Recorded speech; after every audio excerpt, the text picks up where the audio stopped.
નમસ્કાર મિત્રો, YouTube channel VK okay Gondal આપનું સ્વાગત કરે છે. અને આજે આપણે જઈ રહ્યા છીએ રામેશ્વરથી 18 કિલોમીટર દૂર ધનુષકોડી, કે જ્યાં રામચંદ્રજી ભગવાન લંકામાં રાવણ સાથે યુદ્ધ કરી અને વિજય મેળવી અને આ સ્થળે આવેલા કે ત્યાં દરિયો જ હતો, જેમાં સીતાજીને પાણીની તરસ લાગી, જેથી રામચંદ્રજીએ બાણ ચડાવી અને દરિયામાં ફેંક્યું તો ત્યાં મીઠા પાણીનો એક કૂવો બની ગયો, જેથી કરીને અહીંયા હાલમાં પણ તે સ્થળ ઉપલબ્ધ છે અને તે સ્થળે આપણે જઈ રહ્યા છીએ. તો ચાલો મિત્રો, ધનુષકોડી જઈ અને આપણે આગળ ચાલીએ.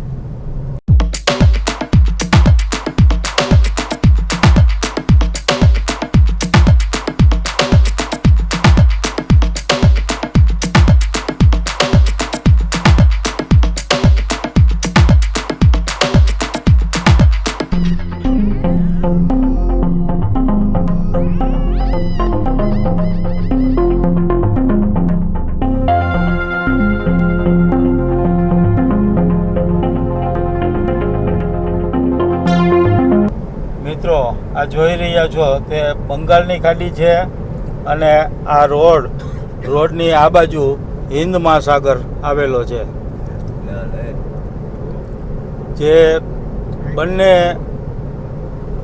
દરિયાનું એક ઠેકાણે મિલન થાય છે અને ત્યાં જ આપણે જઈ રહ્યા છીએ. ये धनुषकोडी है 1960 पर सुनामी खत्म हो गया. वो पुराना वाला रेलवे स्टेशन, पुराना वाला church, right side Indian ocean, left side में बी आर बंगाल है. ये 5 किलोमीटर अंदर में bay of Bengal Indian ocean joint place, Ram Setu पानी के नीचे, श्रीलंका 20 किलोमीटर है. ये धनुषकोडी, वो लाइट है ना धनुषकोडी.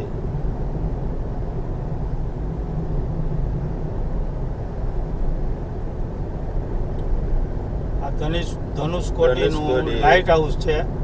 धनुषकोडी ये विलेज का करंट नहीं है, वो सोलर है, इलेक्ट्रिसिटी.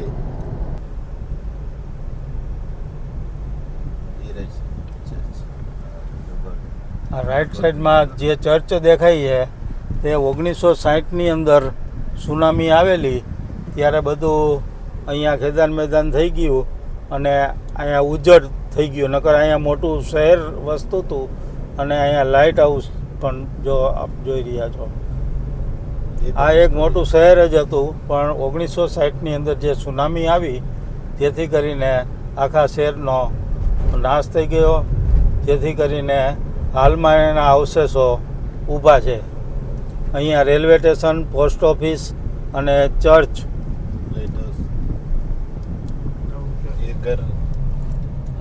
घर सोलर करंट नहीं है, सोलर.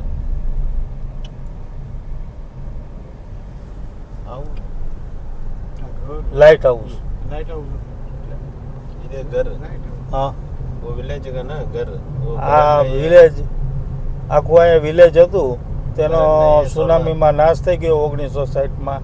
હવે હાલમાં અત્યારે આ રીતે બધા રહી રહ્યા છે. इंडिया का लास्ट एंड पॉइंट नेम का हरिसल मुनई, श्रीलंका 20 किलोमीटर है. राम सेतु पानी के नीचे, ये स्टेट,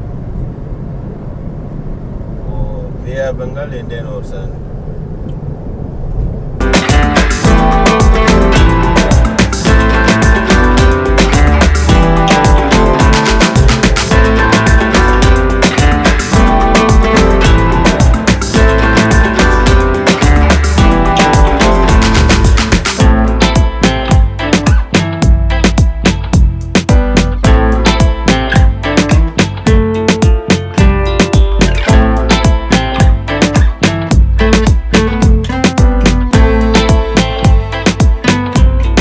મિત્રો, આ ઇન્ડિયાનો લાસ્ટ પોઈન્ટ છે. જે નકશામાં લાસ્ટ બિંદુ દેખાય છે તે આ પોઈન્ટ, અને અહીંથી શ્રીલંકા 18 કિલોમીટર દૂર છે.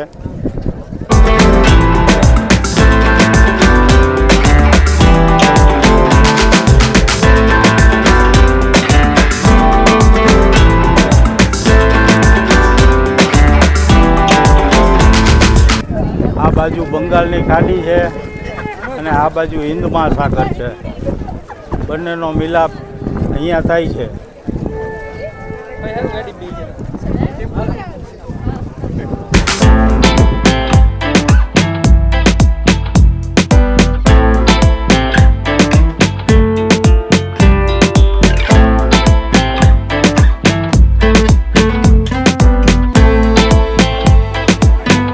આ બાજુ બંગાળની ખાડી છે અને આ બાજુ હિન્દ મહાસાગર છે. બંનેનું મિલન અહીંયા થાય છે.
આ સ્થળે હિન્દ મહાસાગર અને બંગાળની ખાડીનો સંગમ છે અને આ સ્થળે સેતુબંધ રામચંદ્રજીએ અને બાંધવામાં આવેલો હતો.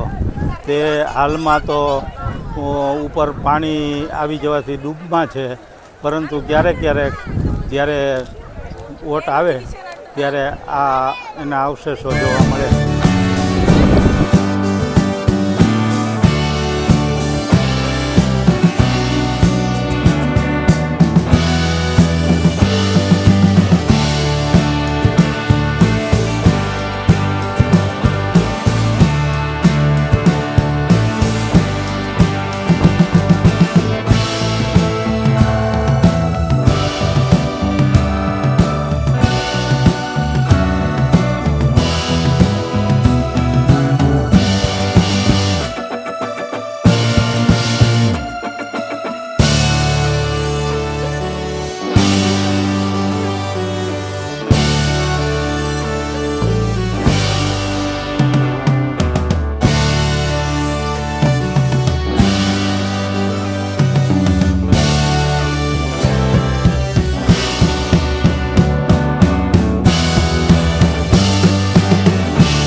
મિત્રો અહીંયા લોકવાયકા પ્રમાણે અહીંયા જૂના જમાનાનું સિટી હતું. અહીંયા જે ચર્ચ દેખાય છે તે church, railway station, post office બધું જ આ સ્થળે હતું અને એક સિટી હતું.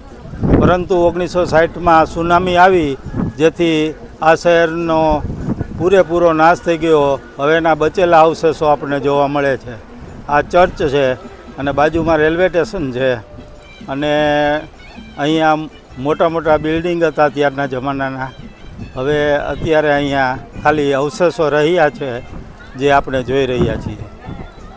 મિત્રો આ જોઈ રહ્યા છીએ પાછળ તે ત્યારના જમાનાનું રેલવે સ્ટેશન હતું અને 1960ની સુનામીમાં બધો જ આ એક મોટું સિટી હતું.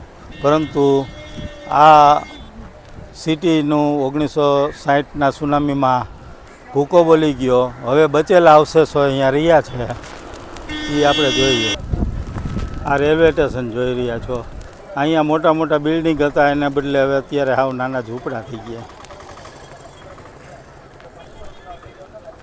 અહીંયા પોસ્ટ ઓફિસ ને રેલવે સ્ટેશન અને ચર્ચ એના અવશેષો આપણને અત્યારે જોવા મળે છે.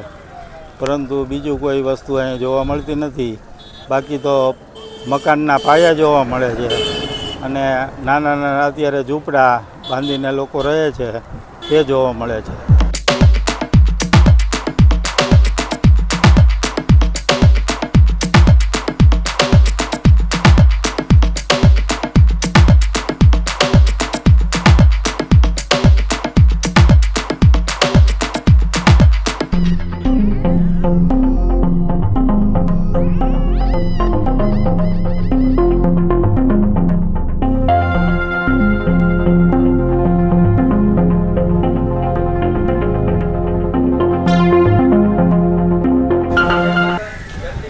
મિત્રો આ વિભીક્ષણનું મંદિર છે.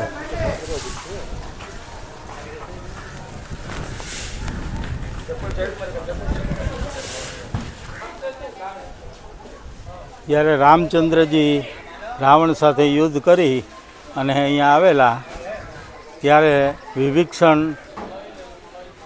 પણ અહીંયા આવેલા અને વિભીક્ષણનું રામચંદ્રજીના કહેવાથી અહીંયા મંદિર બનાવવામાં આવેલું છે. અંદર તો ફોટોગ્રાફી એલાવ નથી જેથી આપણે જોઈ શકશું નહીં. પરંતુ બંને બાજુ મહાસાગરોની વચ્ચે આવડું આ વિભીક્ષણનું મંદિર અહીંયા આવેલું છે.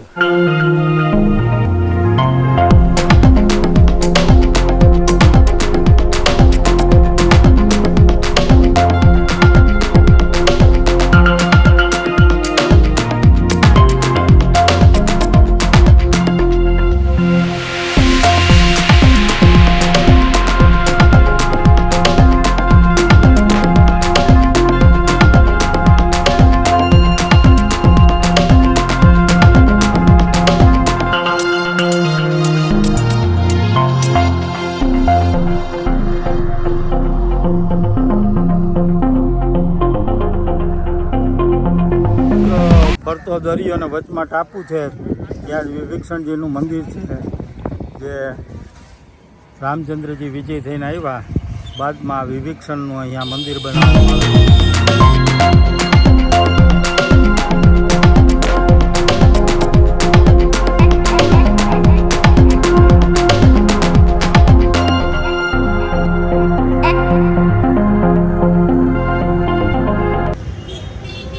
મિત્રો આ રામકુંડ છે. આ રામેશ્વરમાં જ આવેલો રામકુંડ.